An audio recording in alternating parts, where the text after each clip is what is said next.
ಮತ್ತಷ್ಟು ಮಾಹಿತಿಯನ್ನು ಕೊಡೋದಕ್ಕೆ ನಮ್ಮ ಪ್ರತಿನಿಧಿ ದೀಪ್ತಿ ತೊಳ್ಪಾಡಿ ನೇರ ಸಂಪರ್ಕದಲ್ಲಿ ಜಾಯ್ನ್ ಆಗಿದ್ರೆ. ದೀಪ್ತಿ, ಸದ್ಯಕ್ಕೆ ಮಳೆ ನಿಂತಿದೆ, ಮಧ್ಯರಾತ್ರಿ ಸುರಿದಂತ ಮಳೆಗೆ ಇನ್ನು ನೀರು ಕೂಡ ತಗ್ಗಿಲ್ಲ.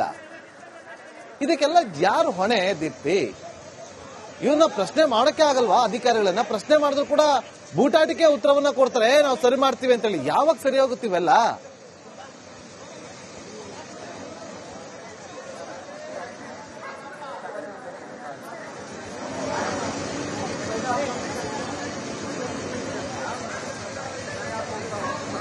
ಈಗಷ್ಟೇ ಕೆಲವು ಸಾಕು ಪ್ರಾಣಿಗಳನ್ನ ಕೂಡ ರಕ್ಷಣೆ ಮಾಡಿರುವಂತದ್ದು. ಅಂದ್ರೆ ಇವುಗಳು ಕೂಡ ಮನೆಯಲ್ಲಿ ಸಿಕ್ಕಾಕೊಂಡಿತ್ತು, ಅವುಗಳನ್ನ ಕೂಡ ರಕ್ಷಣೆ ಮಾಡಲಾಗಿದೆ. ಸಾಯಿ ಲೇಔಟ್ ಪರಿಸ್ಥಿತಿ ಯಾವ ರೀತಿ ಅಂತ ಹೇಳಿದ್ರೆ ಕಳೆದ 15 ವರ್ಷಗಳಿಂದ ಇದೇ ರೀತಿಯಾಗಿದೆ. ಈಗ ನೀರಿನ ಮಟ್ಟ ಸ್ವಲ್ಪ ತಗ್ಗಿದೆ, ಯಾಕಂದ್ರೆ ಜೆಸಿಬಿಗಳ ಮೂಲಕ ನೀರಿನಲ್ಲಿ ರಸ್ತೆಯಲ್ಲಿ ನಿಂತಹ ನೀರನ್ನ ತೆಗೆಯುವಂತಹ ಪ್ರಯತ್ನವನ್ನ ಮಾಡಿದ್ರು. ಎಲ್ಲೋ ಒಂದ್ ಕಡೆ ಬಿಬಿಎಂಪಿಗೆ ದೊಡ್ಡ ಪ್ರಶ್ನೆಯನ್ನ ಹಾಕಬೇಕಾಗುತ್ತೆ. ಕೋಟಿ ರೂಪಾಯಿಯಲ್ಲಿ ಬಿಬಿಎಂಪಿಗೆ ಮಳೆ ಹಾನಿ ನಷ್ಟ ಪರಿಹಾರ ಅಂತ ಬರುತ್ತೆ, ಅದರಲ್ಲಿ ಕೆಲಸಗಳನ್ನ ಮಾಡಬೇಕಾಗುತ್ತೆ. ಆದ್ರೆ ಆ ಹಣ ಎಲ್ಲ ಯಾರ ಜೇಬ್ ಹೋಗ್ತಿದೆ ಅಂತ ಹೇಳಿ ಇವತ್ತು ಪ್ರಶ್ನೆ, ಅನುಮಾನ ಮೂಡಿರುವಂತದ್ದು. ಇಷ್ಟು ವರ್ಷಗಳು ಬೇಕಾಗುತ್ತಾ?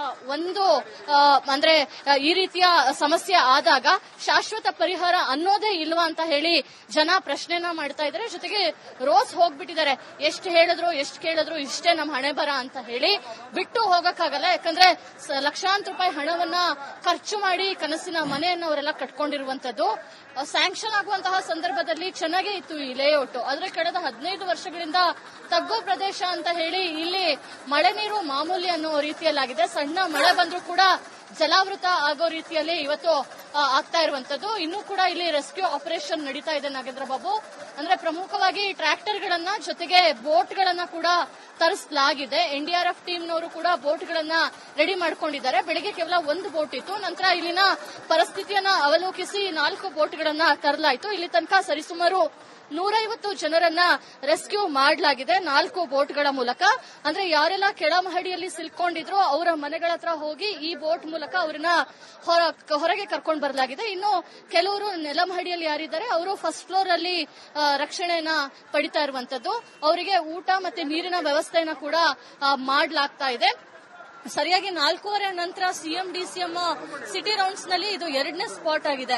ಫಸ್ಟ್ ಮಾನ್ಯತಾ ಟೆಕ್ ಪಾರ್ಕ್ ಹೆಬ್ಬಾಳ್ ಬಳಿ ಹೋಗಿ ಸಿಎಂ ಡಿಸಿಎಂ ನಂತರ ಸಾಯಿ ಲೇಔಟ್ಗೆ ಪರಿಶೀಲನೆಗೆ ಬರ್ಲಿಕ್ಕಿದ್ದಾರೆ. ಆದ್ರೆ ಒಂದು ವಿಚಾರ ಏನು ಅಂತ ಹೇಳಿದ್ರೆ ಕಳೆದ ಬಾರಿ ಕೂಡ ಇದೇ ಜಾಗಕ್ಕೆ ಡಿಸಿಎಂ ಡಿಕೆಶಿ ಅವರು ಭೇಟಿ ಕೊಟ್ಟಿದ್ರು, ಜಾರ್ಜ್ ಎಲ್ಲ ಬಂದಿದ್ರು. ಆ ಸಂದರ್ಭದಲ್ಲಿ ಅವರು ಹೇಳಿದ್ರು ರೈಲ್ವೆ ಟ್ರ್ಯಾಕ್ ಬಳಿ ಇದ್ದಂತಹ ಏನು ನೀರಿಗೆ ಹೋಗುವಂತಹ ದಾರಿ ಅಷ್ಟು ಸರಿಯಾಗಿಲ್ಲ, ಆ ಕಾಮಗಾರಿನ ನಾವು ಶೀಘ್ರಗತಿಯಲ್ಲಿ ಮಾಡಿಸ್ತೀವಿ ಅಂತ ಹೇಳಿ. ಆದ್ರೆ ಈಗ ಎಷ್ಟೋ ತಿಂಗಳು ಕಳೀತಾ ಬಂತು, ಇನ್ನೂ ಕೂಡ ಪರಿಸ್ಥಿತಿ ಅದೇ ರೀತಿ ಇದೆ. ಈ ಬಾರಿ ಯಾವ ರೀತಿಯ ಪ್ರಾಮಿಸ್ ಗಳನ್ನ ಜನರಿಗೆ ಮಾಡ್ತಾರೆ ಅನ್ನೋದು ಗೊತ್ತಿಲ್ಲ. ಎಲ್ಲೋ ಒಂದ್ ಕಡೆ ನೀರಿನ ಮಟ್ಟ ಇನ್ನೂ ಸ್ವಲ್ಪ ಕಮ್ಮಿ ಆಗಬೇಕಾಗಿತ್ತು, ಆದ್ರೆ ಇನ್ನೂ ಕೂಡ ಆಗಿಲ್ಲ. ಮೋಡ ಕವಿದ ವಾತಾವರಣ ಕೂಡ ಬೆಂಗಳೂರಿನಲ್ಲಿರುವಂತದ್ದು, ಬೇರೆ ಬೇರೆ ಕಡೆಗಳಲ್ಲಿ ಮಳೆ ಕೂಡ ಬರ್ತಾ ಇದೆ. ಇಲ್ಲೂ ಕೂಡ ಮೋಡ ಇರುವಂತಹ ವಾತಾವರಣ ಇದೆ. ಮತ್ತೇನಾದ್ರೂ ಮಳೆ ಬಂದ್ರೆ ಮತ್ತೆ ನೀರಿನ ಮಟ್ಟ ಹೆಚ್ಚಾಗುತ್ತೆ, ಮತ್ತೆ ಇಲ್ಲಿನ ಪರಿಸ್ಥಿತಿ ಮತ್ತಷ್ಟು ಒಂದ್ ರೀತಿಯಲ್ಲಿ ಅಯೋಮಯ ರೀತಿಯಲ್ಲಿ ಆಗುವಂತಹ ಪರಿಸ್ಥಿತಿ ಇಲ್ಲಿ ಆಗ್ತಾ ಇದೆ.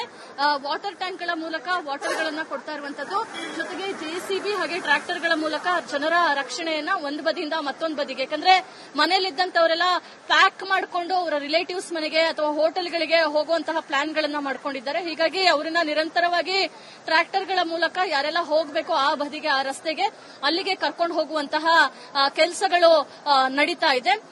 ಇಲ್ಲಿ ಬೆಳಿಗ್ಗೆ ಆಡಳಿತ ಅಧಿಕಾರಿ ಬಿಬಿಎಂಪಿ ತುಷಾರ್ ಗಿರಿನಾಥ್ ಅವರು ಬಂದು ಪರಿಸ್ಥಿತಿಯನ್ನ ಅವಲೋಕಿಸಿದ್ರು. ಅಷ್ಟು ಬಿಟ್ರೆ ಬೇರೆ ಯಾವುದೇ ರೀತಿಯಾಗಿ ಕ್ರಮಗಳು ಆಗಿಲ್ಲ. ಅಂದ್ರೆ ಇಲ್ಲಿ ನೀರಿನ ಮಟ್ಟ ಕಮ್ಮಿ ಆದ್ರೇನೆ ಇಲ್ಲಿನ ಜನಜೀವನ ನಾರ್ಮಲ್ ಸ್ಥಿತಿಗೆ ಬರುತ್ತೆ. ಆದ್ರೆ ಸದ್ಯದ ಮಟ್ಟಿಗೆ ಇದು 2-3 ದಿನಗಳಾದ್ರೂ ಕೂಡ ಹೀಗೆ ಇರಬಹುದಾ ಅನ್ನೋ ಒಂದು ಸಂಶಯ ಮೂಡ್ತಾ ಇದೆ. ಜೊತೆಗೆ ನಾವು ಸಿವಿಲ್ ಡಿಫೆನ್ಸ್ ರಕ್ಷಣಾಧಿಕಾರಿಯನ್ನ ಮಾತಾಡಿಸುವಂತಹ ಸಂದರ್ಭದಲ್ಲಿ ಅವರು ಹೇಳಿದ್ರು ಸಾಕಷ್ಟು ಜನ ನೆಲಮಹಡಿಯಲ್ಲಿ ಸಿಕ್ಕಾಕೊಂಡಿದ್ರು, ಅದರಲ್ಲಿ ಒಬ್ಬರು ವೃದ್ಧೆ 90 ವರ್ಷದವರು, ಅವ್ರನ್ನ ಕರ್ಕೊಂಡ್ ಬರೋಕೆ ತುಂಬಾನೇ ಕಷ್ಟ ಆಯ್ತು. ನಂತರ ಅವ್ರನ್ನ ಹೆಗ್ಲ ಮೇಲೆ ಹಾಕೊಂಡು ನಾವು ಅವ್ರನ್ನ ರಕ್ಷಣೆ ಮಾಡ್ಕೊಂಡು ಬಂದ್ವಿ ಅಂತ ಡಾಕ್ಟರ್ ಆಂಥೋನಿ ಅವರು ಮಾಹಿತಿಯನ್ನ ಕೊಟ್ಟರು. ಈಗ ಸದ್ಯಕ್ಕೆ ಕೆಳಮಹಡಿಯಲ್ಲಿರುವಂತಹ ಎಲ್ಲರ ರಕ್ಷಣೆ ಆಗಿದೆ. ಆದ್ರೆ ಮೊದಲ ಮಹಡಿಯಲ್ಲಿರುವಂತವರು ಅಲ್ಲೇ ಒಂದ್ ರೀತಿಯಲ್ಲಿ ಹೌಸ್ ಅರೆಸ್ಟ್ ರೀತಿಯಲ್ಲಾಗಿದ್ದಾರೆ.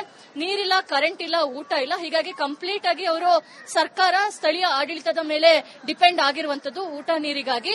ಯಾರ ಮೊಬೈಲ್ ನಲ್ಲೂ ಕೂಡ ಚಾರ್ಜ್ ಇಲ್ಲ. ಎಮರ್ಜೆನ್ಸಿ ಏನಾದರೂ ಕೇಸ್ ಬಂದ್ರೆ ಏನು ಮಾಡೋದು ಅನ್ನೋದು ಕೂಡ ಅವರಿಗೆ ಟೆನ್ಷನ್ ಶುರುವಾಗಿದೆ. ಇವತ್ತೇನಾದ್ರೂ ಮಳೆ ಬರ್ದೆ ನೀರಿನ ಮಟ್ಟ ಕಮ್ಮಿ ಆದ್ರೆ ಇಲ್ಲೇ ಉಳ್ಕೊಳ್ಳುವಂತಹ ಆಲೋಚನೆ ಇರಬಹುದು. ಅಕಸ್ಮಾತ್ ಮಳೆ ಏನಾದ್ರೂ ಬಂದ್ರೆ ಇಲ್ಲಿಂದ ಬೇರೆ ಕಡೆ ಅಂದ್ರೆ ಫಸ್ಟ್ ಮಾಹಿತಿಯನ್ನು ಕೊಡೋದಕ್ಕೆ ನಮ್ಮ ಪ್ರತಿನಿಧಿ ದೀಪ್ತಿ ತೊಳ್ಪಾಡಿ ನೇರ ಸಂಪರ್ಕದಲ್ಲಿ ಜಾಯ್ನ್ ಆಗಿದ್ದಾರೆ. ದೀಪ್ತಿ, ಸದ್ಯಕ್ಕೆ ಮಳೆ ನಿಂತಿದೆ. ಮಧ್ಯರಾತ್ರಿ ಸುರಿದಂತ ಮಳೆಗೆ ಇನ್ನು ನೀರು ಕೂಡ ತಗ್ಗಿಲ್ಲ. ಇದಕ್ಕೆಲ್ಲ ಯಾರು ಹೊಣೆ ದೀಪ್ತಿ? ಇವನ್ನ ಪ್ರಶ್ನೆ ಮಾಡೋಕೆ ಆಗಲ್ವಾ? ಅಧಿಕಾರಿಗಳನ್ನ ಪ್ರಶ್ನೆ ಮಾಡಿದ್ರು ಕೂಡ ಬೂಟಾಟಿಕೆ ಉತ್ತರವನ್ನ ಕೊಡ್ತಾರೆ, ನಾವು ಸರಿ ಮಾಡ್ತೀವಿ ಅಂತೇಳಿ. ಯಾವಾಗ ಸರಿ ಹೋಗುತ್ತೀವೆಲ್ಲ?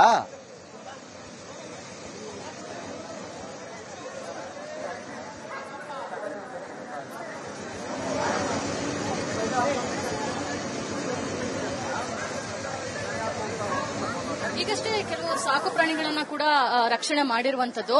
ಅಂದ್ರೆ ಇವುಗಳು ಕೂಡ ಮನೆಯಲ್ಲಿ ಸಿಕ್ಕಾಕೊಂಡಿತ್ತು, ಅವುಗಳನ್ನ ಕೂಡ ರಕ್ಷಣೆ ಮಾಡಲಾಗಿದೆ. ಸಾಯಿ ಲೇಔಟ್ ಪರಿಸ್ಥಿತಿ ಯಾವ ರೀತಿ ಅಂತ ಹೇಳಿದ್ರೆ ಕಳೆದ 15 ವರ್ಷಗಳಿಂದ ಇದೇ ರೀತಿಯಾಗಿದೆ. ಈಗ ನೀರಿನ ಮಟ್ಟ ಸ್ವಲ್ಪ ತಗ್ಗಿದೆ. ಯಾಕಂದ್ರೆ ಜೆಸಿಬಿಗಳ ಮೂಲಕ ನೀರಿನಲ್ಲಿ ರಸ್ತೆಯಲ್ಲಿ ನಿಂತಹ ನೀರನ್ನ ತೆಗೆಯುವಂತಹ ಪ್ರಯತ್ನವನ್ನ ಮಾಡಿದ್ರು. ಎಲ್ಲೋ ಒಂದ್ ಕಡೆ ಬಿಬಿಎಂಪಿಗೆ ದೊಡ್ಡ ಪ್ರಶ್ನೆಯನ್ನ ಹಾಕಬೇಕಾಗುತ್ತೆ.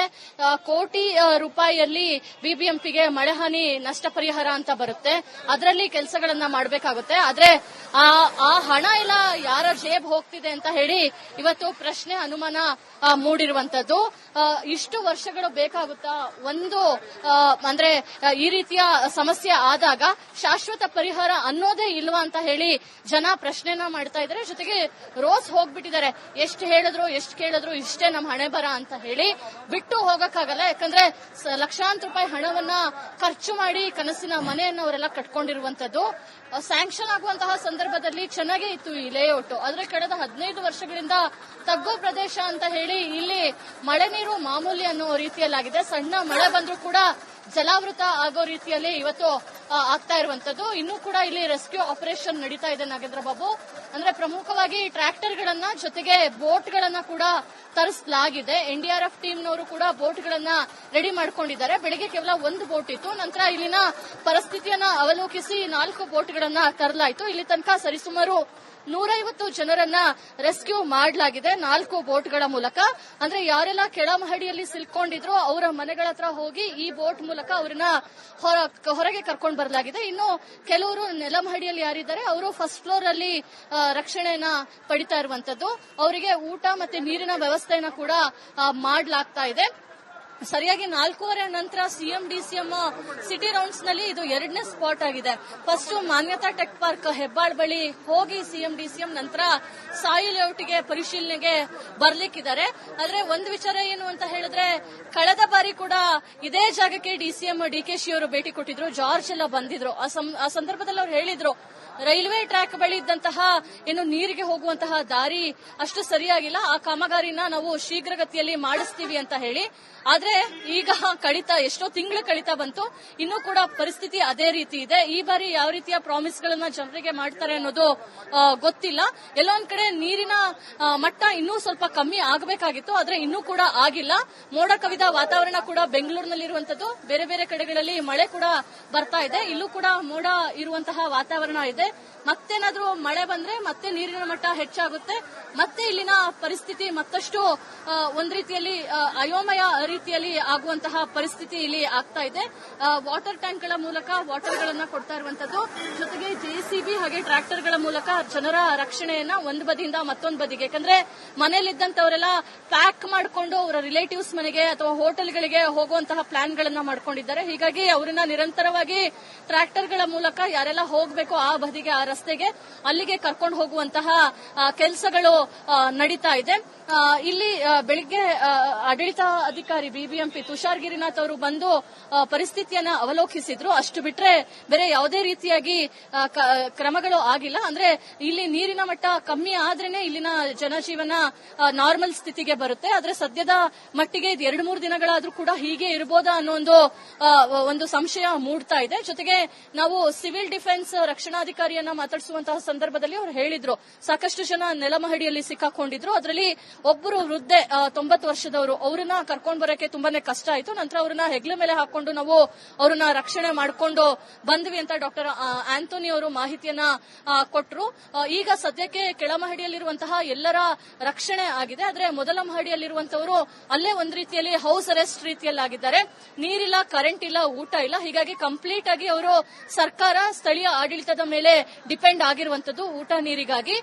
ಯಾರ ಮೊಬೈಲ್ ನಲ್ಲೂ ಕೂಡ ಚಾರ್ಜ್ ಇಲ್ಲ. ಎಮರ್ಜೆನ್ಸಿ ಏನಾದರೂ ಕೇಸ್ ಬಂದ್ರೆ ಏನು ಮಾಡೋದು ಅನ್ನೋದು ಕೂಡ ಅವರಿಗೆ ಟೆನ್ಷನ್ ಶುರುವಾಗಿದೆ. ಇವತ್ತೇನಾದ್ರೂ ಮಳೆ ಬರ್ದೆ ನೀರಿನ ಮಟ್ಟ ಕಮ್ಮಿ ಆದ್ರೆ ಇಲ್ಲೇ ಉಳ್ಕೊಳ್ಳುವಂತಹ ಆಲೋಚನೆ ಇರಬಹುದು.